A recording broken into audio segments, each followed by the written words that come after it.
మన బాలయ్య వీరసింహారెడ్డి మూవీలో విలన్గా యాక్ట్ చేసినటువంటి దునియా విజయ్ మూవీనే ఈ భీమా మూవీ అమెజాన్ ప్రైమ్లో 2 hours 28 minutes రన్ టైంతో స్ట్రీమ్ అవుతుంది. ఇక ఈ మూవీ చూసిన తర్వాత నాకు బాగుందా లేదా అనేది ఈ వీడియోలో అయితే మనం మాట్లాడుకుందాం.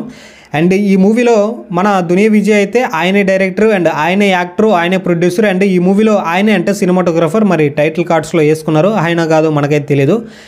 ఈ మూవీ అయితే ఎలా ఉందంటే ఆయన బోయపాటి శ్రీనివాసరావు గారిని అలానే బాలయ్య బాబుని ఇన్స్పిరేషన్గా తీసుకున్నట్టు ఈ మూవీలో కనిపిస్తుంది. మూవీ అయితే ఏమాత్రం బాగాలేదు, అడ్డదిడ్డమైన స్టోరీతో మూవీ అయితే ఉంది. ఆ ఫైట్ సీన్స్ ఏందో, ఆ కారు బాంబ్ సీన్స్ ఏందో ఎలా పడితే అలా రాశారనమాట. ఆయనే ఎలివేషన్స్ ఇచ్చుకుంటూ మరి ఏందో మరి మూవీ అయితే నాకైతే వర్కౌట్ కాలేదు. లేదు మీరు ట్రై చేస్తామంటే మీరైతే మూవీ అయితే చూడొచ్చు, అమెజాన్ ప్రైమ్లో స్ట్రీమ్ అవుతుంది. అండ్ ఈ మూవీ కాన్సెప్ట్ విషయానికి వస్తే మన హీరో ఒక అనాథ, చిన్నప్పటి నుంచి అనాథ, వాళ్ళ అమ్మ నాన్న వాళ్ళు ఉండరు. ఈయన రామయ్య అనే ఒక వ్యక్తి దగ్గర అయితే పెరుగుతాడు అనమాట. ఈయనతో పాటు ఇంకో ముస్లిం క్యాండిడేట్ కూడా ఇద్దరైతే చిన్నప్పటి నుంచి ఆయన దగ్గరే పెరుగుతారు.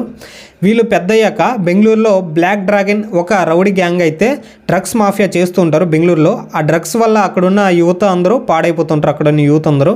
ఇది చూసిన మన భీమా ఆ డ్రగ్స్ మాఫియాని ఎలా అరికట్టారు, ఆ యూత్ని ఎలా కాపాడారు అనేది మీరైతే రిమైనింగ్ పార్ట్ మొత్తం మూవీలో అయితే చూడొచ్చు. ఈ అడ్డదిడ్డమైన ఫైట్స్ అనమాట. ఆ మధ్యలో సాంగ్స్ కూడా వస్తాయి. ఆ సాంగ్స్ ఎందుకు వస్తాయో మనకైతే అర్థం కాదు. ఈయన పెద్ద ఎలివేషన్స్ ఇస్తూ ఈయన పెద్ద హీరోయిజంలో చూపించాలనుకున్నారు, బట్ ఏ మాత్రం ఈయన హీరోగా అయితే మనకైతే కనపడరు. ఈయన విలన్గా ఓకే సెట్ అవుతారు, విలన్గా అయితే చాలా బాగా సెట్ అవుతారు. మరి ఈయన హీరోగా ఆయన్ని డైరెక్ట్ చేసుకుంటూ మరి ఎలా మూవీ తీశారో.